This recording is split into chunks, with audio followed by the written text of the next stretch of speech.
Shalom jemaat yang dikasih Tuhan.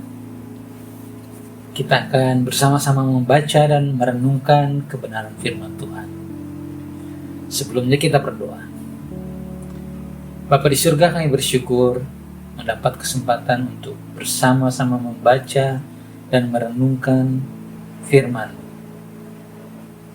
Mohon kiranya Roh Kudus berkenan membimbing, memberi hikmat kepada kami untuk memahami kebenaran firman, bahkan memampukan kami untuk menjadi pelaku kebenaran firman. Dalam nama Yesus Kristus, kami mohonkan ini. Amin. Doa kami, para rohaniwan, kiranya jemaat selalu ada dalam perlindungan dan berkat Tuhan selama menjalani aktivitas keseharian kita. Ya, kali ini saya akan membawa renungan dengan tema reputasi. Bacaan kita terambil dari 1 Korintus 13 ayat 12 dan 13. Saya akan bacakan. Entahkah orang membangun di atas dasar ini dengan emas, perak, batu permata, kayu, rumput kering, atau jerami, sekali kelak pekerjaan masing-masing orang akan nampak. Karena hari Tuhan akan menyatakannya, sebab ia akan nampak dengan api, dan bagaimana pekerjaan masing-masing orang akan diuji oleh api itu. Saya teringat ketika satu kali dalam masa penugasan di Papua,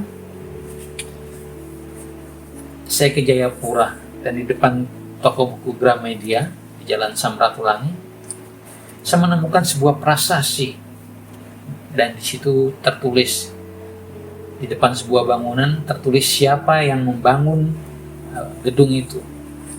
Gedung itu dibangun oleh seorang berkebangsaan Belanda bernama Wagner. Kenapa saya tertarik? Karena almarhum kakak ipar saya namanya Wagner. Bangunan yang dibangun atas prakarsa pemerintah Belanda di hampir seluruh pelosok Indonesia menjadi bangunan bernilai sejarah. Dan bangunan itu juga bercerita tentang reputasi konstruksi dan kualitas pengerjaannya. Di Depapre, teman-teman di Depapre pasti tahu, ada kilang minyak tentara sekutu yang begitu besar. Waktu itu kilang-kilang minyak itu dibangun sebagai jembatan penyeberangan untuk menyerang ke Jepang pada masa Perang Dunia Kedua. Sampai sekarang kilang itu masih ada, menjadi saksi sejarah walaupun sudah tidak berfungsi untuk tujuannya. Di berbagai belahan dunia lain kita juga menemukan arsitektur bangunan-bangunan yang menjadi saksi sejarah. Dalam kesempatan ini kita tidak terutama berbicara mengenai arsitekturnya, tetapi tentang reputasi. Fakta bahwa beberapa bangunan masih berdiri melewati usia 1 abad itu adalah hal yang luar biasa. Sementara kita lihat di beberapa berita, ada jalan yang baru dibangun seminggu lalu, aspalnya sudah terkelupas, atau jembatan yang kemudian sudah ambruk hanya dalam hitungan bulan. Saya mau katakan bangunan-bangunan yang masih ada dari abad lalu sampai sekarang itu mewakili reputasi nama baik pembuatnya. Bacaan firman Tuhan kita mengatakan bahwa suatu hari nanti seluruh pekerjaan yang telah kita lakukan akan diuji. Waktu akan membeberkan reputasi masing-masing kita.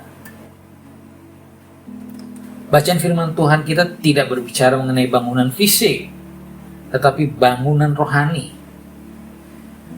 Kualitas iman, pengharapan, dan kasih kita teraplikasi dalam pelayanan kita membangun tubuh Kristus, bangunan rohani. Apapun bagian pelayanan yang kita ambil, dan seberapapun takarannya, waktu akan menguji apakah kita melakukannya seperti untuk Tuhan. Jika kita melakukannya seperti untuk Tuhan, maka kita akan melakukan dengan upaya yang terbaik, dan itu akan bertahan, bernilai kekal. Jadi jangan sampai terbukti nanti bahwa kita terlibat dalam pelayanan gereja ini, atau pelayanan sosial, atau bahkan pelayanan bagi masyarakat dan bangsa ini, ternyata demi ambisi pribadi. Apalagi jika ternyata kita mencari keuntungan pribadi di dalamnya. Mari kita perbaiki motivasi kita, supaya ketika waktu kita habis, Tuhan menyambut kita sebagai pekerjanya yang berkenan.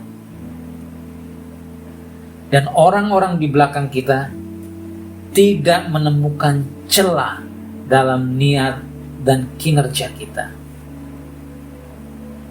Jemaat terkasih, dimanapun Tuhan menempatkan dan memberi kesempatan untuk berkarya bagi kita masing-masing, lakukan yang terbaik dan yang bernilai kekal, baik itu dalam lingkup keluarga, gereja, komunitas, atau masyarakat. Karena ada waktunya nanti semua pekerjaan itu akan diuji oleh waktu, dan biarlah Tuhan yang menjadi saksi kita bahwa kita melakukan semua itu bagi kemuliaan-Nya. Selamat melayani, selamat berkarya. Tuhan Yesus memberkati.